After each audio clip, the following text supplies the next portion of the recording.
Hi guys, Crowster here with a video.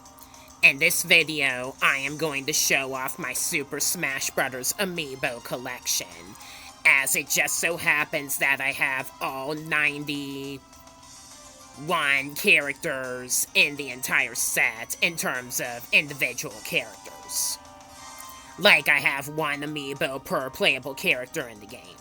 You just saw the original Nintendo 64 cast. Now I'm showing you the Amiibo from the Super Smash Bros. Melee character lineup.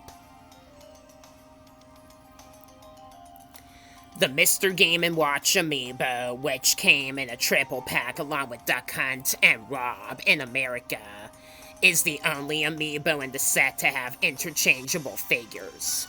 You got one where he's using the parachutes. Here's another one where he's using Judgment. The light in the background is making it hard to see the number 9. I apologize about that. And one more where he's using his signature taunt, which is the alarm bell.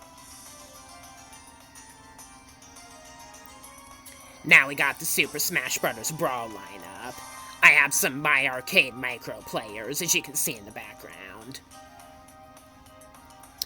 For the Pokemon trainer, I do have all 4 of the characters that go along with him, the trainer himself, and all the original Pokemon. They perform identically in Smash Ultimate as Amiibo, except they determine which Pokemon he starts with. I only have the International Rob Amiibo, not the Japanese one, because it's not different enough. The same goes for the DLC characters from 3DS and Wii U. I only have the primary model Amiibo for them, and not the alternate costume characters, because I didn't think they were necessary.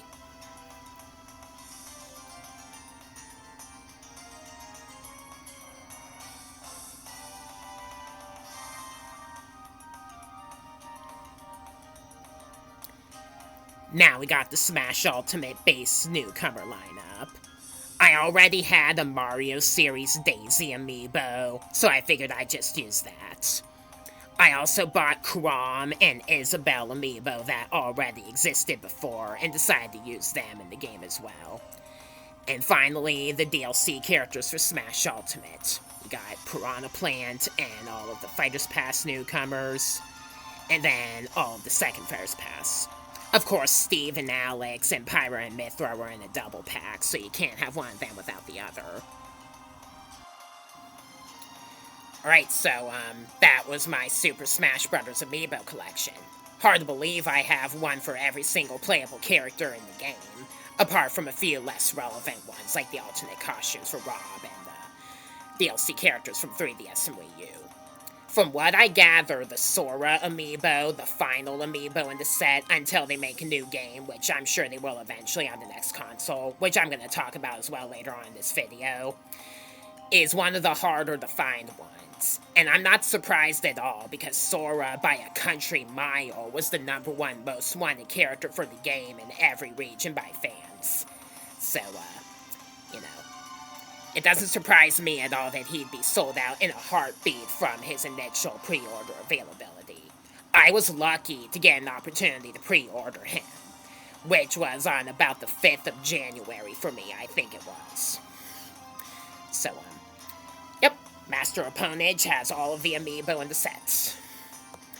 Now, I also wanted to talk about what I think will come for Nintendo's upcoming plans for this very year from this recording, because a lot of the bigger Nintendo fans are talking about this all over the place as well on YouTube and stuff. Unless the Nintendo Direct presentation is announced before this video goes up, there has been a heavy speculation from some credible insiders that a Nintendo presentation will happen in the week from this very recording. All indications are that it's going to be a Nintendo Direct Mini Partner Showcase, so people are gonna whine. I can't think these can be all bad, though. I mean, a Nintendo Direct Mini Partner Showcase confirmed that Pac-Man World was getting a remake, and if you've watched any of my previous videos on my channel, you may know that I love Pac-Man, and a lot of other arcade games by Namco as well. Just in case you can't tell by the fact that I have almost 40 of their arcade games, with more to come in my Namco arcade playlist, which is what's helping me at the moment for the channel right now. Just know that's not the only reason why I'm here on YouTube. Back to the subject, though. We are getting a Nintendo Direct Mini Partner Showcase this week, according to insiders. And it is a partner showcase, apparently. So, be prepared. Honestly, there's probably not a lot that Nintendo even wanna announce for the Nintendo Switch in the upcoming months of this year, and for the Switch's upcoming physical year, which is next month from this recording in March. Nintendo President Shuntaro Furukawa did say that the Switch will be the main focus for the next physical year of the console, which is a year from the initial release date of the console, which will be March in the case of the Switch. And they're likely saying that as preparation to announce their next console, which a lot of insiders have been saying are going to happen. By now, it would probably be in the upcoming month as well in March, and maybe even release the next console. Just rumors at the moment, so take from these what you will. And in addition to the possibility of the next console being announced, we can also definitely expect at least one more significant announcement from Pokemon, if you're into Pokemon at all like I am.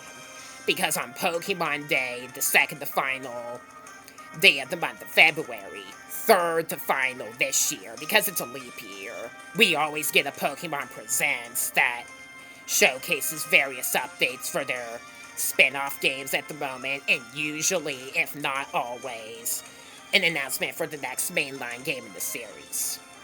Do you think we'll have one more mainline game after Scarlet and Violet for the Switch, if the next console's gonna be released later this year as well?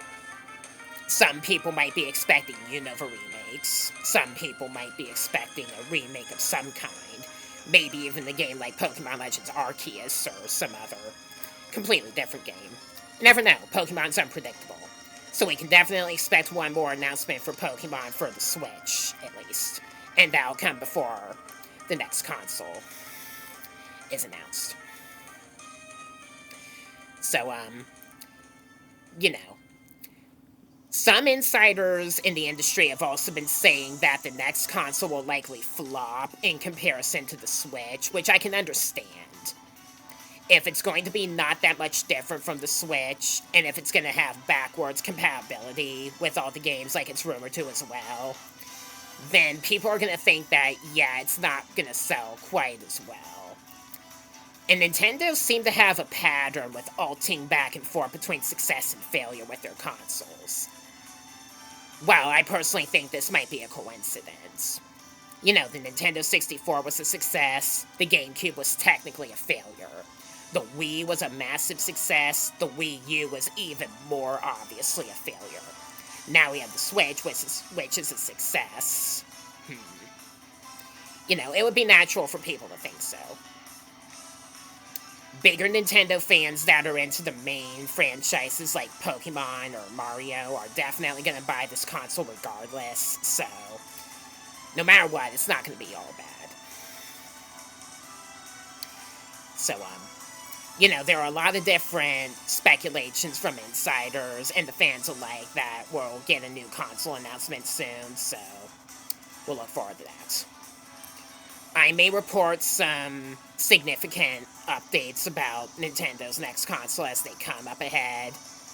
And also be sure to check out some of my long play videos. I got Mega Man, I got Crash and Spyro, I got some activity videos regarding Pokemon in mind, including a parody cartoon that I might make, and some countdowns.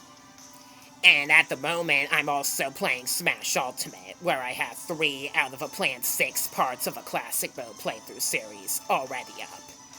So, if you like certain games like those, consider subscribing, or at least check out my channel. I'm a more recent YouTuber, so if you want to kind of give me a chance, I'll be sure to bring content. At the moment, I'm planning to do 3 uploads a week. So, I'm pretty consistent on that, so, consider checking that out if you're interested. So with that wraps up what I need to talk about for this specific video. So until my next upload, I am Collister Master of Ponage, and I'll see you in my next video. Bye.